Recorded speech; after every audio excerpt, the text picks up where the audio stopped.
एक रोज पानी तेल के पास गया, कहा भैया हमको मिला लो, तुम्हारा बड़ा मूल्य है, अगर हमें अपने में स्थान दोगे तो मेरा भी मूल्य और महत्व बढ़ जाएगा। तेल ने रौब झड़ाते हुए कहा तेरी औकात क्या जो मैं तुम्हें मिलाऊं। पानी ने बड़े विनम्रता से कहा भैया फिर भी जो कुछ हो थोड़ी बहुत कृपा हो जाए तो बहुत अच्छा होगा। तेल ने बेरुखी के साथ पानी से कहा ठीक है आना है तो आ जा, लेकिन मेरे पैरों के नीचे रहना पड़ेगा। कहा जैसी आज्ञा। तेल पानी में गया और तेल ऐंठ कर पानी के सिर पर बैठ गया। पानी नीचे था, तेल ऊपर। थोड़ी देर बाद जब दिया जलाया गया, तेल जल गया, पानी का कुछ भी नहीं हुआ। तेल जल गया, पानी का कुछ भी नहीं हुआ। बंधुओं, तेल और पानी जैसा संपर्क रखने से कोई मतलब नहीं, और दूध और पानी जैसा संबंध रखने वाले को और कोई चिंता नहीं। तुम अपने संबंधों को देखो, तुम्हारा संबंध कैसा है। दूध और पानी जैसा संबंध होगा तो सहयोग की भावना स्वाभाविक रूप से होगी। सहयोग की भावना स्वाभाविक रूप से होगी। तुम एक दूसरे के साथ सहयोग करने के लिए तत्पर रहोगे, तुम्हारा कोऑपरेशन नियमित बना रहेगा। कैसा सहयोग। आज आप घर परिवार में जितने लोग रह रहे हैं सब एक दूसरे के सहयोगी हो या प्रतियोगी? हाँ, विचार करना, सहयोगी हो या प्रतियोगी। तुम लोग कहानी मैं आपको बताऊं, तुम्हारे सगे भाई के यहाँ शादी हो और वो तुम्हारे घर से बर्तन मांगे तो विचार करके बताना, गिन कर दोगे कि बिना गिने? क्या हो गया? क्या हो गया? समझ में आ गई बात? ये तुम्हारे हाल है, ये सहयोग है। सहयोग बहुत उच्च भावना के बाद होता है, और जब तक मनुष्य के मन में आत्मीयता के भाव नहीं होते तब तक सहयोग की भावना जन्म ही नहीं लेती। तो हम एक दूसरे को कोऑपरेट करना सीखें, सहयोग करें, बड़ा आनंद आता है। देखो सहयोग की कैसी भावना होती है। मैं एक ऐसे परिवार के बारे में पढ़ा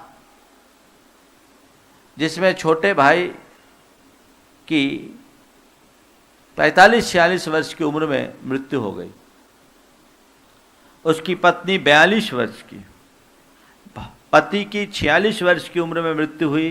42 वर्ष की उम्र में पत्नी ने धार्मिक हुई थी, परिवार बड़ा धार्मिक था।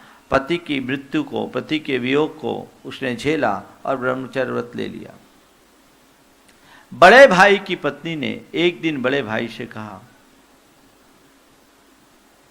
कि आज हमारी छोटी बहन बहुत दुखी, उसके ऊपर बहुत बड़ी विपत्ति आई है, हमें उसका कोई सहयोग करना चाहिए, उसे कुछ सहयोग देना चाहिए।